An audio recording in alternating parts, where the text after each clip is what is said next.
शिक्षण विभाग प्राथमिक जिल्हा परिषद अहिल्यानगर पूर्व माध्यमिक शिष्यवृत्ती परीक्षा इयत्ता 8 ऑनलाईन मार्गदर्शन वर्ग मिशन आरंभ अंतर्गत एप्रिल 2025 आज आपण पहिल्या दिवशी या वर्गाचं सुरुवात करतोय।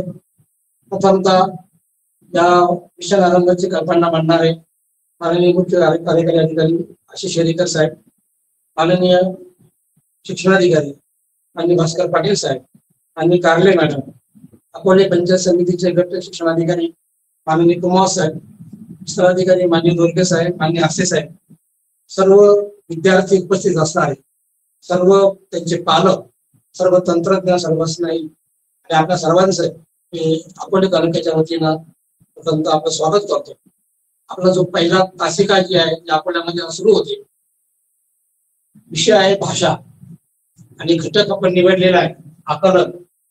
या आकलन घटकामध्ये आपण जर प्रश्नपत्रिकेचं स्वरूप पाहिलं, आज आपण फक्त भाषा आणि गणित हा जो पहिला पेपर आहे, या पहिल्या पेपरचा जर विचार केला तर मराठी हा जो आपली प्रथम भाषा 25 प्रश्न यामध्ये असतात आणि गणित हा जो विषय आहे त्यामध्ये 50 प्रश्न, असे एकूण 75 प्रश्न, म्हणजे असे एकूण 150 गुणांची ही परीक्षा आपल्या पहिल्या पेपरची आहे।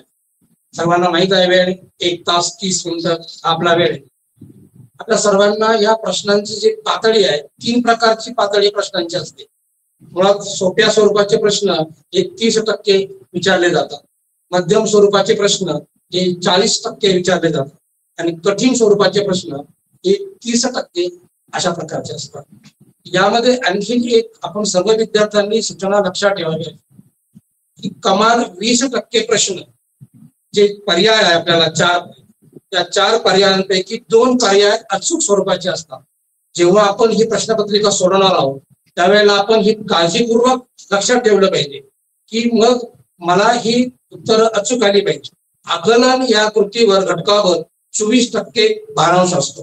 या भारांशामध्ये आज जो आपण उपघटक पाहणार आहे की कविता व त्यावर आधारित प्रश्न, हा घटक आपल्याला उपघटक हा एकूण 6 गुणांना आहे। हे 6 गुण आपल्याला कोणत्याही परिस्थितीमध्ये पडले पाहिजे यासाठी आपण कोणकोणत्या प्रकारची काळजी घ्यावी, कविता कशी वाचावी, उतारा आपल्याला पटकन अवगत होतो, संवाद आपल्याला पटकन अवगत होतो, परंतु कवितेचं आकलन आणि कवितेची संकल्पना, भाषा, अर्थ समजून घ्यायला आपल्याला बऱ्याच वेळा अडचण होते आणि आपण चुकीची उत्तरं देतो आणि त्यामुळे आपल्याला बऱ्याच वेळा गुणदान कमी होतं। त्यामुळे आपण सर्वजण, मी पाचपते दीपक माधव, सर्वोदय विद्या मंदिर राजू, आपल्या सर्वांचं स्वागत करतो आणि कविता व त्यावर आधारित प्रश्न हा उपघटक आपण अतिशय सोप्या पद्धतीनं आणि 6 पैकी 6 गुण आपल्याला सर्वांना पडतील अशी आपण खात्री नक्की बाळगा आणि या आपण अतिशय सोप्या पद्धतीनं या भागाकडे विचार करूया। विद्यार्थी मित्रांनो, आपण जेव्हा कविता नावाचा जो घटक आहे आकलनाचा, याच्याकडे आपण जेव्हा बघू तर वाचून कल्पना आणि संकल्पना आपल्याला स्पष्ट करता येणार नाही। मग कविता जी माझ्या समोर आलेली उत्तरपत्रिकेमध्ये ही कविता मी पाहणार आहे, ही कविता मला पहिल्यांदा वाचावी लागेल। मग तो जो कवी आहे तो कवी त्याची कल्पना सांगतो, भावार्थ सांगतो, आशय सांगतो, सौंदर्य सांगतो, त्याचा अर्थ तुम्हाला मला अवगत झाला पाहिजे। मग त्या कवीनं ती कविता पहिल्यांदा चांगल्यापैकी वाचून आपल्याला समजली पाहिजे। मग शिष्यवृत्ती परीक्षेमध्ये कविता आणि त्यावर आधारित प्रश्न या घटकावर विचारतो। आपल्याला एक कविता दिलेली असते आणि त्या कवितेचं आकलन आपल्याला करायचंय। आता आकलन म्हणजे असं आहे की मग आपण वेळ खूप कमी असतो, मिनिटाचा प्रश्न असतो आणि काही वेळामध्ये आपला हा प्रश्न सोडून झाला पाहिजे। मग एकदा आपण ती कविता चांगली काळजीपूर्वक वाचावी। ती पाठ्यपुस्तकातली कविता असते असं काही नाही, मराठीच्या कोणत्याही पाठ्यक्रमातली साहित्य कृतीतली एखादी कविता आपल्या समोर असते। ती कविता किती ओळीची आहे याचं बंधन नाही, पण ती कविता आपण एकदा चांगल्यापैकी स्वतः आकलन करून गेलो। मग आकलन करून घेणं म्हणजे काय, ती कविता जेव्हा मी विद्यार्थी म्हणून वाचणार आहे तेव्हा ती मी पहिल्यांदा समजून घेणं गरजेचं आहे आणि ती जर मी समजून घेतली तरच मला त्या कवितेवर काय मांडलेलं आहे कवीनं हे मला समजून घेता येईल। आणि मग त्या कवितेच्या खाली जे 3 प्रकारचे प्रश्न आपल्याला विचारले जातात त्याला 4 पर्याय असतात आपल्याला ते पर्याय गोल करायचे. पण कविता मी जर समजून घेतली आपण, त्यावर आधारित जे 3 प्रश्न आहेत ते आपल्याला सोडवायचे. कोणत्या परिस्थितीमध्ये 6 गुण हे आपल्याला कविता आकलनावर मिळवायचे आहेत. मग या घटकाचा सराव आपल्याला अधिक प्रमाणात करावा लागेल. बऱ्याच वेळा आपण उतारांचा सराव करतो, संवादांचा सराव करतो, परंतु आपण कवितेचा कडे अतिशय बारकाईनं पाहत नाही आणि त्यामुळे इथे आपल्याला 6 पैकी 6 गुण मिळत नाही.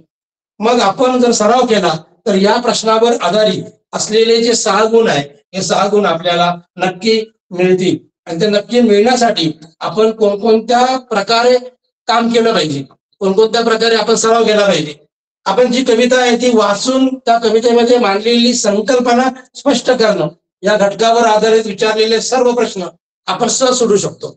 आपण वर्गामध्ये शिक्षक आपल्याला कविता शिकवतात, पण नेमकेपणानं आपल्याला कवितेतला भावार्थ, कवितेतला आशय, कवितेच्या ओळींमधून कवी वेगळं जग दाखवतो. ते जग शिक्षक आपल्याला विविध उदाहरणांच्या साहाय्याने समजून सांगण्याचा प्रयत्न करतात. आपण जर ते लक्षात जर ठेवलं तर नक्कीच आपल्याला त्या कवितेतला आशय कळण्याला मदत होते. आणि एकदा कवितेचा आशय कळला की कोणत्याही प्रकारचे प्रश्न आपल्याला इथं आले तरी आपल्याला त्यावर ते सोडवायला सोपे जाते. हे जे विचारलेले प्रश्न आहे मग त्यासाठी आपल्याला सराव महत्वाचा आहे. आपल्याकडे दररोज आपण आजपासून सातत्याने सराव करायचा आहे. आपल्याला आपल्या जिल्हा परिषदेने ही खूप चांगली संधी दिलेली. आपण अधिकाधिक प्रकारचे प्रश्न सोडवले, एकमेकांकडून प्रश्न घेतले, आपल्या मार्गदर्शक शिक्षकांकडून वेगवेगळ्या प्रश्न संचाकडून, तर आपण सराव आपला खूप चांगला होतो. आणि कविता त्यावर आधारित प्रश्न, या घटकावर आधारित प्रश्न सोडवताना प्रथमतः आपल्याला कविता वाचायची. आपण ही मनातल्या मनात कविता वाचायची आणि ती वाचताना पहिली आपली कृती काय असेल तर ती कविता आपण समजून घ्यायची. ती कविता जर समजून घेतली तर समजून घेतल्यानंतर त्या कवितेचा अर्थ लावायचा. हा लावायचा म्हणजे आपल्याला पुढे लिहायचं नाहीये, पण आपल्या मनातल्या मनात कवितेचा जो अर्थ आहे तो समजून घ्यायचा आहे की काय बरं या कवितेमध्ये मांडलेलं आहे. आपण पुढे तर कविता समोर घेऊन उदाहरणं पाहणारच आहोत, पण मग त्या कवितेचा अर्थ मनातल्या मनात तुम्हाला आणि मला कळला पाहिजे. जर आपल्याला कविता वाचली, वाचून ती समजून घेतली म्हणजे तिचं आकलन झालं, पण त्या कवितेचा अर्थ जर तुम्हाला मला कळला नाही तर मात्र आपण यावरची उत्तर प्रश्न जे आहेत त्यांची उत्तर मात्र आपण लिहू शकणार नाही.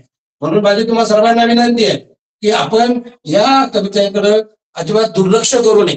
मग आपल्याला त्या कविता वाचली, त्यावर विचारलेले सर्व प्रश्न आणि त्या प्रश्नासाठी असलेले सगळे पर्याय वाचावे. आपण काय करतो, कविता वाचून काढली, वाचल्या पहिला प्रश्न वाचतो.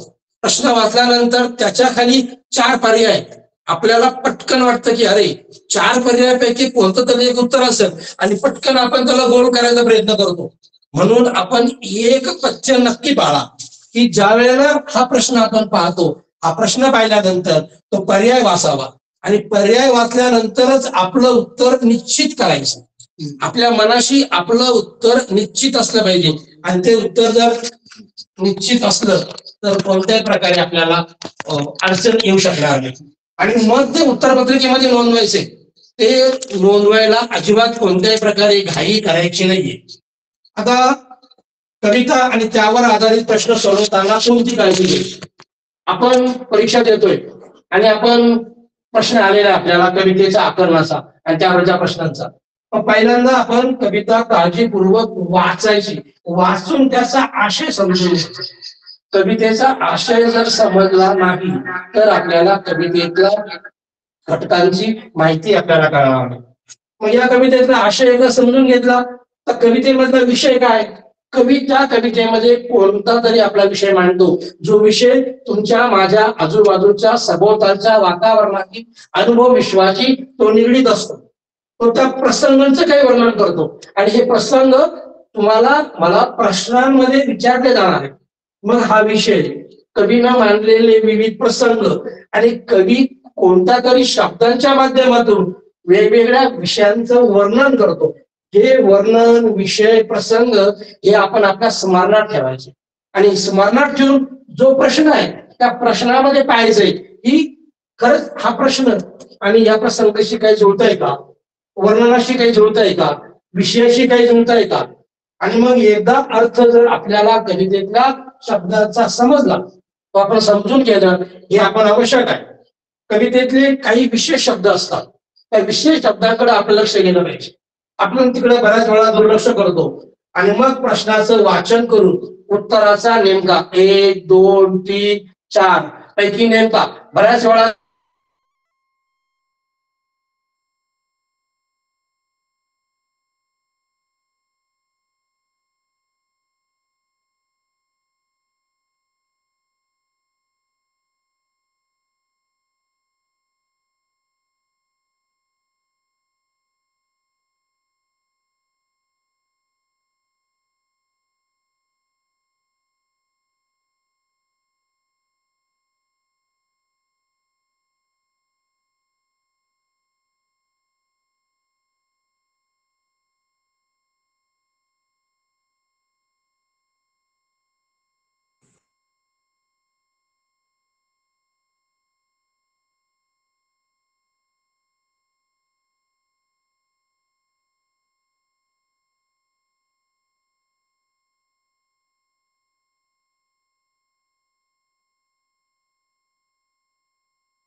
तुकोबांच्या अभंगाची हे जेव्हा मी पाहणार आहे तेव्हा मला त्या विचारलं गेलं पाहिजे मृग नक्षत्रात पडणाऱ्या पावसाची उपमा आपल्याला इथं लगेच कळेल की माऊलीच्या दुग्धापरी आले मृगाचे तुषार.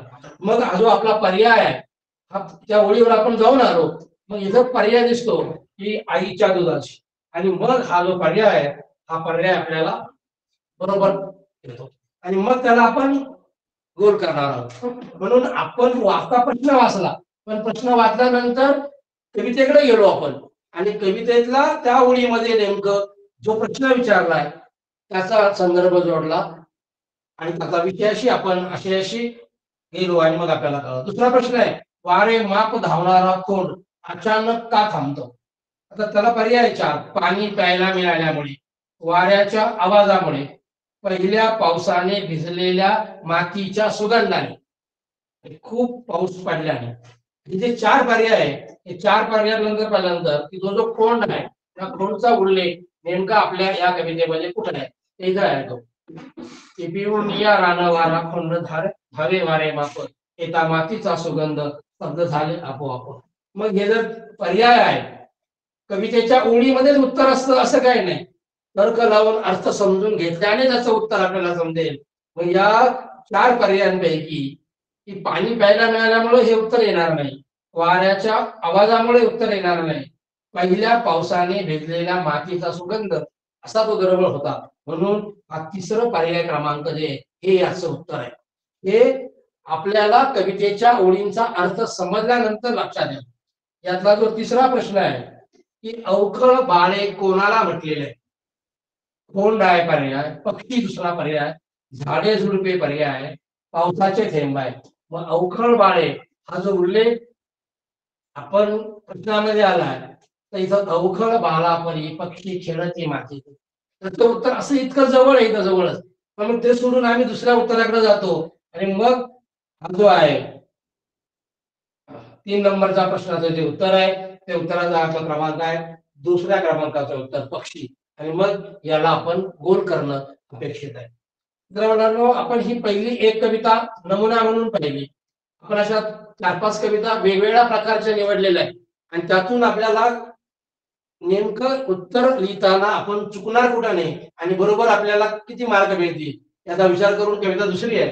पाऊस कधीचा पडतो झाडांची हलती पाने, हलकेच जागमज आली दुःखाच्या मंद सुराने, डोळ्यात उतरले पाणी पाण्यावर डोळे फिरती, दुःखाचा उतरला पारा या नितळ उतरणी वरती, पेटून कशी उजळेना ही शुभ्र फुलांची ज्वाला, ताऱ्यांच्या प्रहरापाशी पाऊस असा कोसळला, संदिग्ध ढगांच्या ओळी आकाश ढवळतो वारा, माझ्याच किनाऱ्यावरती लाटांचा आज पहारा. मित्रांनो या कवितेचे जे शब्द आहे ते शब्द तुम्ही नीट समजून घ्या, त्याचा भावना नीट समजून घ्या. ही जी कविता आहे ती कविता ग्रेस नावाचे मराठी मधले प्रचंड जुने कवी आहेत, त्यांना माणिक गोड घाटे असं म्हटलं जायचं. मराठीतले ग्रेस नावाचे कवी आहेत. या कवितेमध्ये नीट जर विचार केला तर दुःख आहे, पाऊस आहे, झाड आहे, यामध्ये दुःख आणि शांतता या दोन्हींच्या समस्या कवी ग्रेस यांनी मांडण्याचा प्रयत्न केला.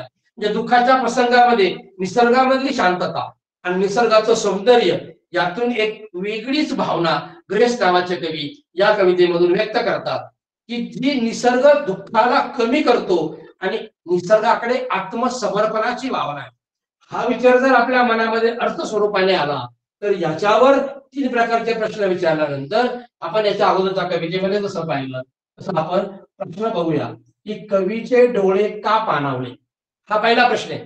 मग कवीचे डोळे का पाणावले. पर्याय आहे पहिला पाऊस पडेना म्हणून, दुसरा पर्याय आहे रात्र संपेना म्हणून आणि तिसरा पर्याय आहे अतीव दुःख झाल्याने आणि चौथा पर्याय आहे पूर आल्याने.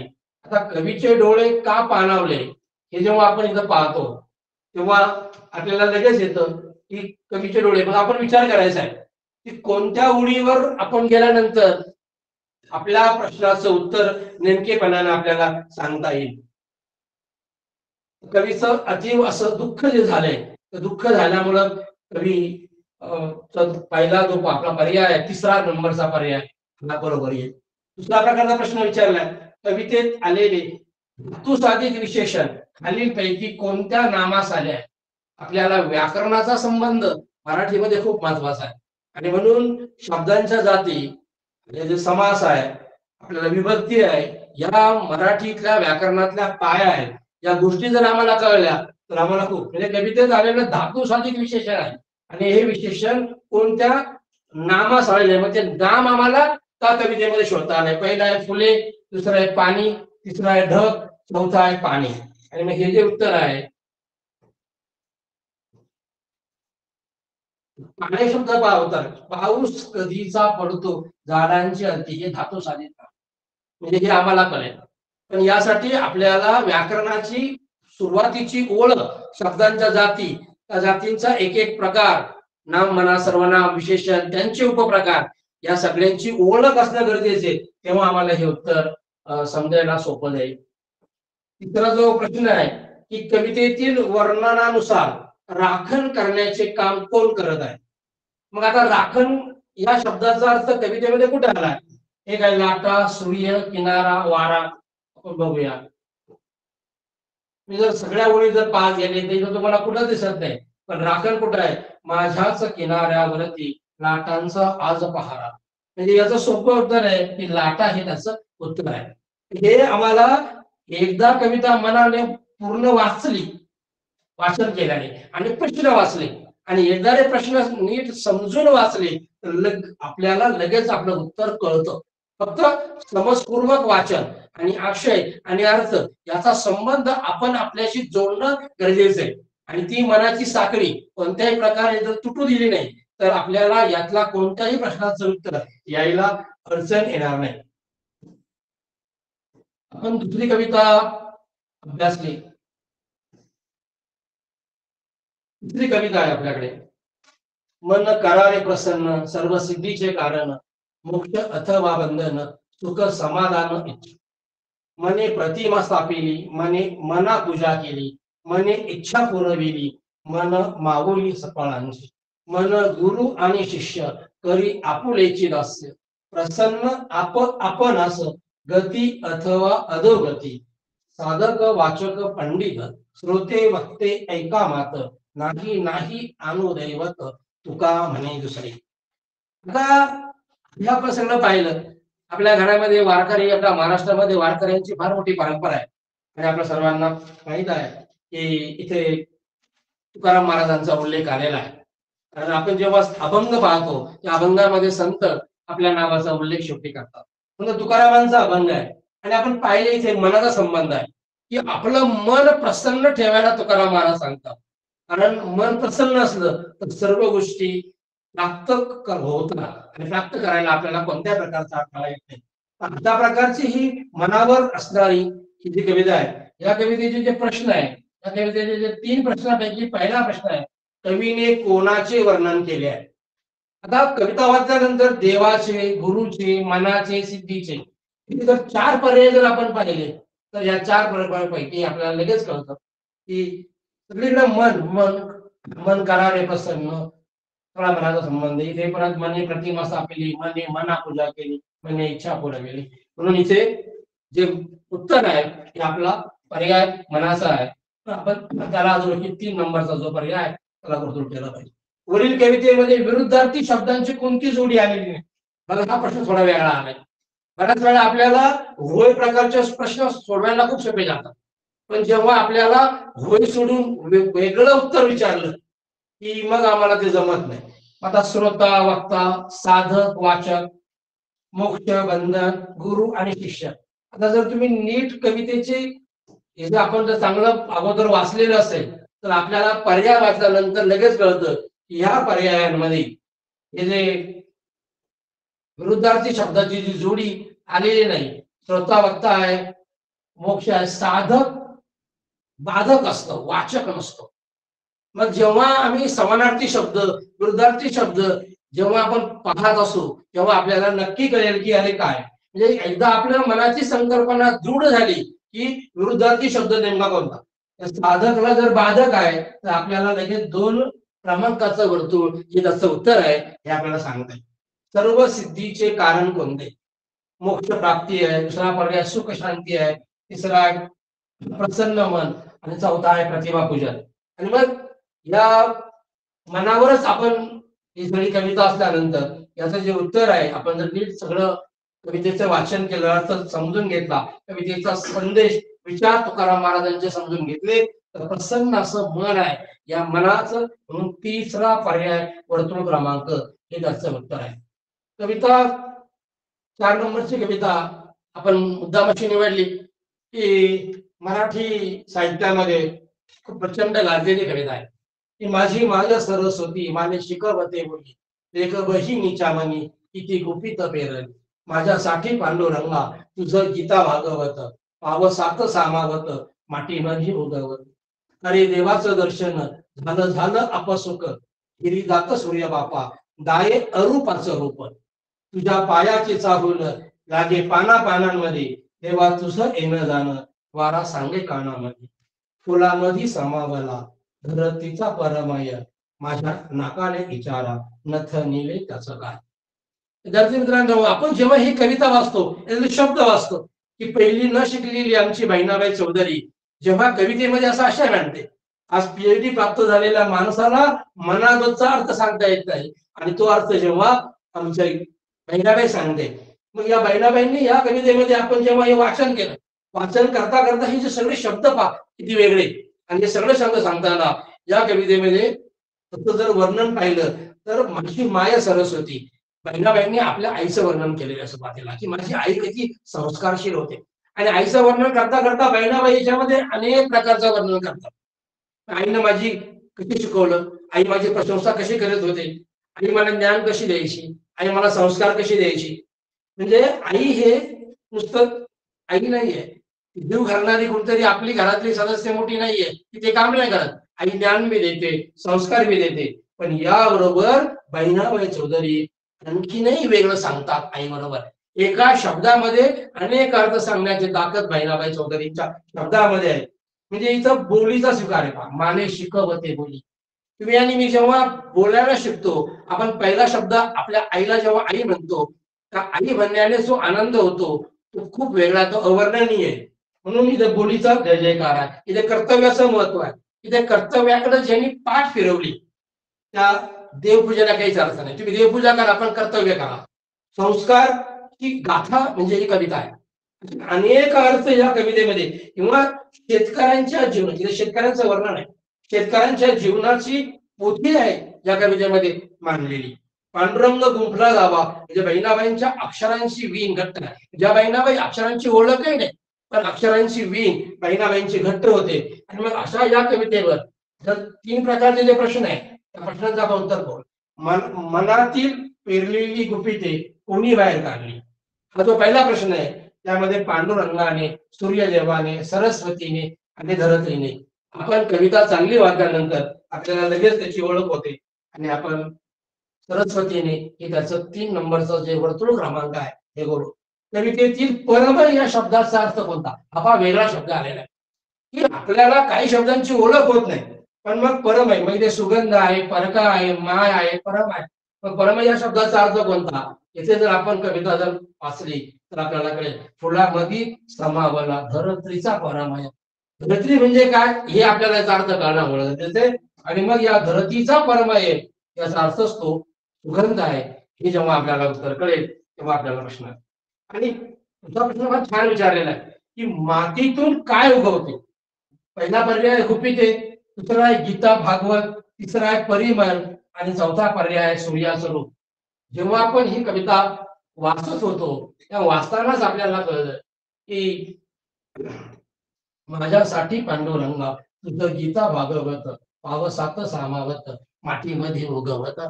बहिणाबाईंनी जे उत्तर दिलं तर हे गीता आणि भागवत हा जो 2 नंबरचा जे पर्याय क्रमांक आहे, गीता भागवत हे याचं उत्तर आहे. आणि मग या वर्तुळाला आपण गोल करणं अपेक्षित आहे, म्हणजे आपलं उत्तर चुकणार.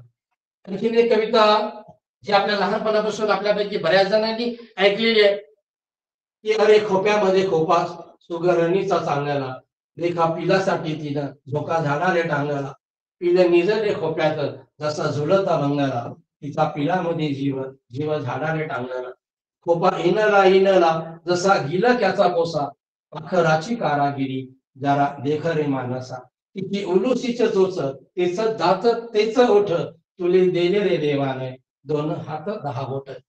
ही कविता आहे बहिणाबाईंची आहे. पण आता ही खूप वेळा आपल्यापैकी बऱ्याच जणांनी ऐकलेली, ऑडिओ व्हिडिओ पाहिलेली आहे. आपल्यापैकी बऱ्याच पालकांनी तुमच्या मुलांच्या की त्यांनी ही सगळे लहानपणी खूप वेळा ऐकलेली.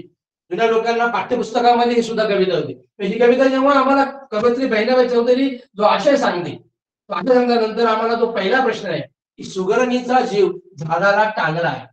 आता झाडाला टांगला, सुगरण हा एक पक्षी आहे आणि मग जशी आपली आई आपल्या पिलांची मुलांची काळजी घेते, तशी ती सुगरण पक्षी कसा काळजी घेतो. एक खोपा झाडाला टांगला आहे म्हणून, तिला आपल्या पिलांची काळजी वाटते म्हणून, खोपा झाडावरून खाली पडेल म्हणून आणि खोप्यात दुसरे कोणीतरी येईल म्हणून. जेव्हा सुगरणीचा जीव झाडाला टांगलाय याचं जेव्हा आम्ही उत्तर पाहतो, तेव्हा त्या आईला आपल्या मुलांची जास्त काळजी आहे. तो खोपा झाडाला टांगलाय, ती काय झाडाला टांगले नाही, पण तिला आपल्या पिलांची काळजी आहे. कारण तो खोपा तिला टांगलाय म्हणजे काय, झाडावर ठेवलेला आहे आणि ती अन्न शोधण्यासाठी जाते. म्हणून 2 नंबरचं जे उत्तर आहे आपलं येणार आहे आपलं. त्यानंतर प्रश्न दुसरा आहे, या कवितेतून आपल्याला खालीलपैकी कोणती शिकवण मिळते. आता अशा प्रकारचा प्रश्न काही कवितेमध्ये उत्तर नसतं. म्हणजे तुम्हाला आपण आतापर्यंत म्हणजे प्रश्नांचे प्रकार खूप वेगवेगळे, प्रश्न वेगवेगळ्या अर्थाने विचारले जाणार आहे. म्हणून सगळ्यांचीच उत्तर दिलं. कविता यासाठी आपल्याला कविता समजून घ्यावी लागेल, तिचा अर्थ समजून घ्यावा लागेल, कवीच्या मनातला संदेश कोणता आहे हे जेव्हा तुम्हाला मला कळेल वाचून, त्यावेळेला या प्रश्नाचं उत्तर आहे. आपण आपले कार्य सुंदर करावे, सुगरणीसारखे घरटे बनवावे, पशु पक्ष्यांचा आदर्श घेऊ नये, जीव टांगणीला लावावा.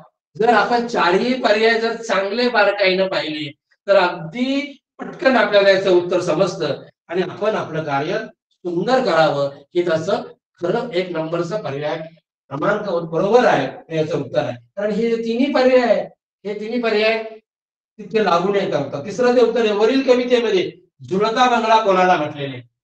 आता वर्णन कशाचं आलेलं आहे कवितेमध्ये पाहिलं तर, उडणाऱ्या पक्ष्यांना, डोलणाऱ्या वृक्षांना, गिलक्याच्या कोशाला आणि सुगरणीच्या घरट्याला. मुळात आपण सगळी कविता वाचली, अर्थ समजला, सुगरण पक्षाचं घरट हा मुख्य आशय आहे. त्यामुळे याचं पर्याय क्रमांक 4 हे या कवितेचं उत्तर आहे. हे आपण जर लक्षात घेतलं तर आपल्याला कोणत्याही प्रकारची अडचण येणार. एक वेगळ्या प्रकारची कविता आपण घेतली याच्यामध्ये आणखी, की रूपवान पाहिजे ना धनवान पाहिजे, माणूस भेटलेला गुणवान पाहिजे, जोपासण्या कुणाशी रेशीम बंधने, नाजूक भावनांचे वरदान पाहिजे, करण्यास संकटांशी झुंजार सामना, संकल्प तो मनाचा बलवान पाहिजे, नसले जरी त्याला पांडित्य पुस्तकी, माणूस वर्तनाने शीलवान पाहिजे, जो थांबला तयाचे आयुष्य संपले, टाका समान जगणे गतिमान पाहिजे, गेले भले भलेही मातीत शेवटी, भुलता तुला कशाला अभिमान पाहिजे. विद्यार्थी मित्रांनो, या मी वेगवेगळ्या प्रकारच्या कविता यासाठी आपल्याला निवडल्या की या सगळ्या वेगवेगळ्या आशयाच्या कविता आहेत आणि या सगळा आशय आपल्या मनामध्ये एकदा जर समजला, संदेश जर आपल्या मनामध्ये समजला, तर पहिला जो प्रश्न आहे, आपल्याला भेटलेला माणूस कसा असला पाहिजे.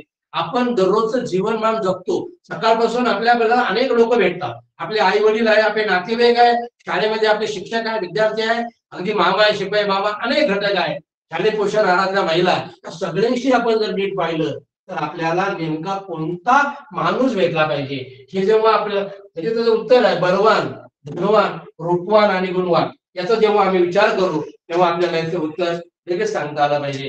त्याचं उत्तर गुणवान आहे, याचं उत्तर आहे. आता एका संचामध्ये याचं उत्तर रूपवान दिलेलं आहे.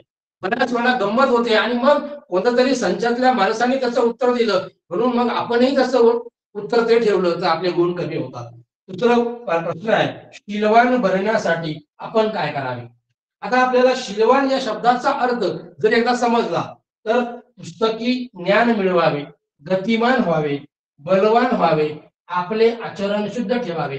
चारही पर्याय जेव्हा आपण वाचतो तेव्हा शीलवान या शब्दाचा अर्थ या 4 पैकी कोणत्या शब्दाची जोडतो हे जर आपण अर्थ शोधला तर आपलं 4 नंबरचा पर्याय क्रमांक आहे की आपले आचरण शुद्ध ठेवावे, हा पर्याय क्रमांक बरोबर आहे आणि ते त्याचं उत्तर आहे. तिसरा प्रश्न आहे की संकटावर मात करण्यासाठी काय केलं पाहिजे. पर्याय आहे, अभिमान धरला पाहिजे, मनाचा संकल्प बलवान पाहिजे, आपले जीवन गतिमान पाहिजे आणि आपले चारित्र्य शुद्ध पाहिजे. आता जर संकटांवर मात करायची आहे तर आपल्याला जर हे असं उत्तर संदिग्ध वाटत असेल, समजायला अडचण झाली असेल, तर आपण इथं पाहतोय, करण्यास संकटांशी झुंजार सामना, संकल्प तो मनाचा बलवान पाहिजे. जेव्हा अशी अडचण आल्यानंतर त्या कवितेची ओळीकडे आपण जाऊया आणि ती ओळ आपण एकदा वाचल्यानंतर आपल्या मनाला त्याचा अर्थ स्पष्ट होतो आणि मग आपल्याला समजतं की मनाचा संकल्प बलवान पाहिजे, तरच आपण आलेल्या संकटांना सामोरं जाऊ शकतो. मित्रांनो, अशा प्रकारच्या अनेक कविता आपण निवडलेल्या आहेत. मुद्दाम मी आणखीन एक अशी कविता आपल्यापैकी निवडली. आपल्यापैकी प्रत्येक जण जेव्हा छोटा होता, लहान होता, तेव्हा आपली आई आपल्याला झोपवायची आणि झोपताना जे अंगाई गीत गायची, जे अंगाई गीत प्रचंड प्रसिद्ध आहे. मराठीमधले जुने कवी आहे कवी दत्तात्रय कोंडो घाटे नावाचे मराठीतले प्रचंड मोठे कवी आहे. की बा नीज घडे लढीवाळा, निज नीज माझ्या बाळा, रवी गेला रे सोडून आकाशाला, धनदेसे दुर्भाग्याला, अंधार वसे चोहीकडे गगनात, गरिबाच्या जेवी मनात, बघ थकुनी कसा निजला हा एलोक, मम आशा जेवी अनेक, कडबड हे उद्दीर करीती, कन शोधा या ते फिरती, परी अंती निराश होती, लव करी हे ही सोडीतील सदनाला, गणगोत जसे आपणाला. शब्द आपण काळजीपूर्वक वाचा. मोठी कविता आहे म्हणून मी 2 भागामध्ये घेतो. बहु दिवसांच्या जुन्या कुडाच्या भिंती, कुजूनी त्या भोके पडती, त्या मधुनी त्या दाखविती जगताला, दारिद्र्य आपुले वाळा, हे कडकीचे जीर्ण मोडके दार, कर कर कर वाजे फार, हे दुःखाने कनुनी कथी लोकांना, दारिद्र्य आपुले बाळा, वाहतो पटीतून वारा, सुकवितो अश्रुधारा, तुझं निज म्हणे सुकुमारा, हा सूर धरी माझ्या गीताला, निज निज माझ्या बाळा. ही कविता आपल्या भावविश्वाशी निगडीत आहे. हे अंगाई गीत आहे आणि या अंगाई गीतामध्ये जर आपण पाहिलं, हे नुसतं मुलांना झोपवण्याचं गीत नाहीये, पण या गीतामध्ये अनेक प्रकारचे प्रश्न आलेले आहेत. वरील कवितेमध्ये कशाचं वर्णन केलेलं आहे हा जेव्हा प्रश्न विचारला तर श्रीमंतीचं आहे का, गरिबीचं आहे का, दुष्काळाचं आहे का, निसर्गाचं आहे का, हे जेव्हा आपण शोधायला जाऊ तेव्हा आम्हाला त्याचं उत्तर नक्की कळतं. यामध्ये सगळं उत्तर अनेक वर्णन आलेले, यामध्ये दारिद्र्य आलेले, जीवन आलेले आणि म्हणून इथे गरिबीचं हा जो 2रा नंबरचा पर्याय क्रमांक आहे ते उत्तर बरोबर आहे. दुसरा प्रश्न विचारला, कवितेत आलेला जोड शब्द कोणता. बऱ्याच वेळा आपल्याला शब्दांची ओळख होत नाही आणि बऱ्याच वेळेला असे सारखे शब्द येतात की त्यातून जोड शब्द ओळखायला आमची अडचण होते आणि म्हणून आपलं जे वाचन आहे ते वाचन आपलं समृद्ध का होत नाही, आमची अक्षरांशी भेट नीट होत नाही. म्हणून गणगोट आहे, खडबड आहे, लढीवाळा आहे, अश्रुधारा आहे. मित्रांनो, हे 4ही शब्द जर पाहिले तर हे सगळे सोपे सोपे शब्द आहे, पण एक शब्द जोड शब्दाला जवळ जातो म्हणून अश्रुधारा हे 4 नंबरचं पर्याय क्रमांकाचं जे आहे उत्तर ते बरोबर आहे. आणि तिसरा प्रश्न आहे, पुढील पैकी आईने आपल्या बाळासाठी कोणते 2 शब्द वापरले आहेत. आपल्याला इथे कंसामध्ये दिलेले की 2 पर्याय निवडा. आता आपल्याला 4 पैकी 2 म्हणजे जेव्हा तुम्ही उत्तरपत्रिकेमध्ये नोंदवणार गोल करणार तिथे तुम्हाला 1 जर केलं आणि ते उत्तर बरोबर असलं तरी ते चुकीचं होणार आहे. म्हणून इथे जर तुम्हाला 2 पर्याय निवडा सांगितलेले तर मात्र तुम्हाला 2 पर्याय निवडणं गरजेचं आहे. आणि मग आईनं आपल्या बाळाला कोणते 2 तर इहलोक, लढीवाळ, सुकुमार आणि रवी. आता इहलोक येणार नाही हे आपल्याला कळतंय. लढीवाळ हा आई आपल्या मुलाला प्रेमाने वापरता शब्द आहे. सुकुमार हे परत आपल्या आईनं बाळाला वापरलेलं आहे. कारण रवी हा त्या बाळाला म्हटलेलं नाहीये. म्हणजे साधं आहे की 2 नंबरचा पर्याय क्रमांक आणि तिसरा सुकुमार हे 2 आणि 3 वर्तुळ क्रमांक हे बरोबर आहे आणि हे त्याचं उत्तर आहे. मित्रांनो, अशा प्रकारच्या मी 7 मराठीतल्या कविता घेतल्या आणि या कवितेचं आकलन समजून घेतलं. हे सगळं पाहिल्यानंतर तुमच्या सर्वांच्या लक्षात आलं असेल की आपला आत्मविश्वास जर बरोबर असला तर आपण कोणत्याही प्रकारचे प्रश्न सोडवू शकतो. म्हणून माझे तुम्हाला एक सांगणं राहील आपला मित्र म्हणून, सहकारी म्हणून, की आपण जितके अधिक प्रकारचे सराव सोडवा. ज्या कविता आपल्याला मिळणार नाही त्या दुसऱ्याकडून मिळवा.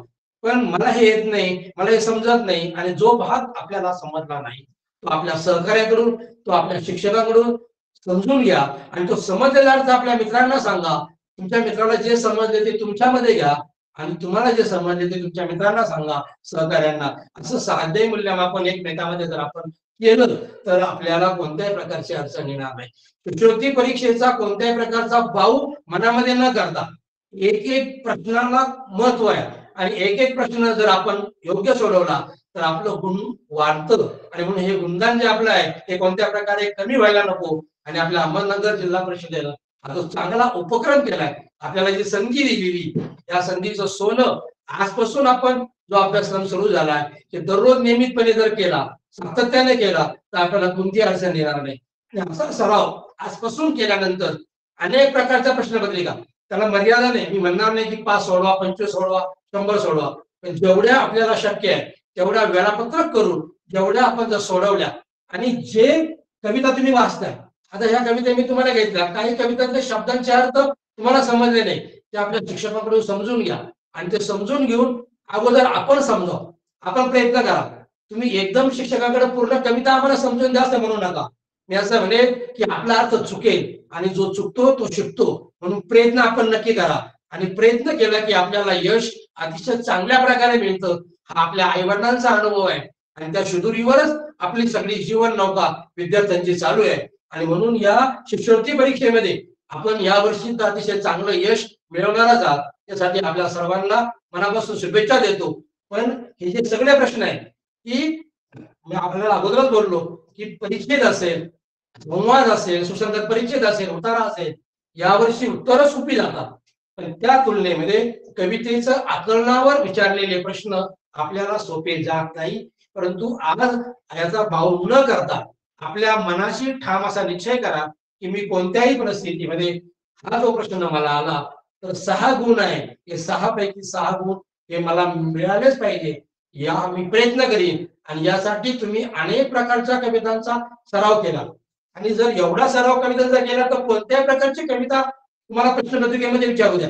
आतापर्यंतच्या शिष्यवृत्ती परीक्षेमध्ये जेवढ्या परीक्षा झाल्या, मिशन आरंभच्या असतील, शासनाने घेतलेल्या परीक्षा असतील, काही खाजगी प्रकाशनांच्या असतील, काही शिक्षक काढतात त्यांच्या असतील, या सगळ्या तुम्ही मिळवा आणि या सगळ्या मिळवल्यानंतर त्या कवितेचे प्रश्न मी तर तुम्हाला यापुढे जाऊन म्हणेन की आपल्याला जर आवड असेल, शब्द संपत्तीवर प्रभुत्व मिळवायचं असेल तर अशी एखादी कविता घ्या, तर त्या कवितेवर प्रश्न तुम्ही स्वतः काढा.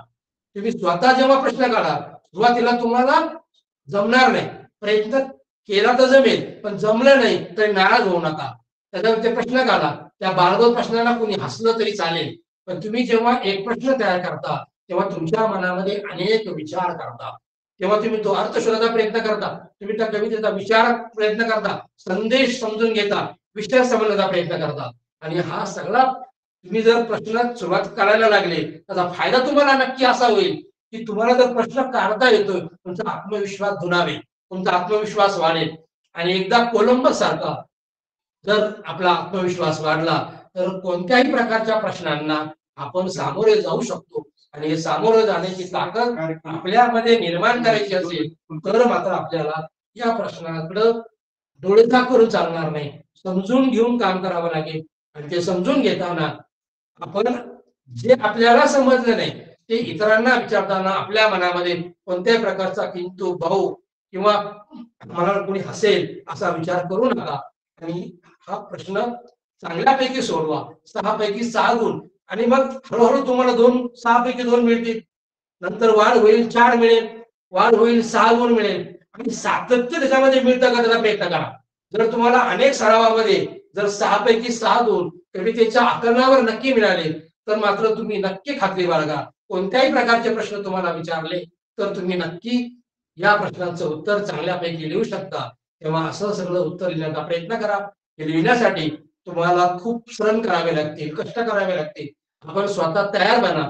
आणि एकदा आपण जर मनाच्या संदर्भाने एक कविता पाहिली होती, तेव्हा आपण सर्वांनी जर आजपासून आपल्या मनाने ठरवलं की मला या मिशन आरंभच्या उपक्रमामध्ये मी आज 8वीचा विद्यार्थी आहे आणि मला शिष्यवृत्तीची परीक्षा चांगल्या गुणांनी अवगत व्हायची आहे.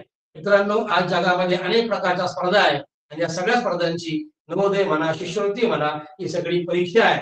आणि म्हणून 10 लाख 15 लाख लोक जेव्हा परीक्षेला बसतात, कुठेतरी 300 लोक निवडले जातात. त्या 300 मधून 1 नंबर आपला स्वतःचा असला पाहिजे, हा विचार आपल्या मनाशी करा. आणि या निमित्ताने मी तुम्हाला सहज एक उदाहरण सांगतो की शिष्यवृत्तीचा निकाल ज्या दिवशी लागेल त्या दिवशी लागेल, पण आजपासून तुम्ही सातत्याने जर अभ्यास करत असाल तर शिष्यवृत्तीचा निकाल लागल त्यावेळेला तुम्हाला तुमच्या शाळेच्या बोर्डवर जाऊन तुमचं नाव पाहण्याची गरज नाही. तुमच्या मनामध्ये इतका मोठा आत्मविश्वास पाहिजे क्रिस्तोफर कोलंबस सारखा की तू जा तुझं नाव पाहायला, कारण यादीमध्ये फळ्यावर 1 नंबरला नाव माझं असेल एवढा आत्मविश्वास जर आपल्या मनामध्ये असेल तर आपण कोणत्याही प्रकारे शिष्यवृत्तीच्या कोणत्याही परीक्षेला अवघड काढलेल्या प्रश्नपत्रिकेला आपण सामोरे जाऊ शकतो. तेव्हा आपलं मन ताजं-तवानं आत्मविश्वासू जिद्दी न ठेवा आणि ही जिद्द आपल्याला चांगल्या बळ मिळवून द्यायला कारणीभूत नक्कीच ठरणार आहे. त्यासाठी आपल्या सर्वांना खूप खूप शुभेच्छा आणि या सगळ्या उपक्रमाचा चांगला फायदा आपण सर्वांनी जरूर घ्या. अकोले तालुक्याच्या वतीनं या मिशन आरंभची सुरुवात आज आपण करतोय. मागचा हा घटक आपण घेतला होता तेव्हा आपल्या सर्वांना आवडला असेल.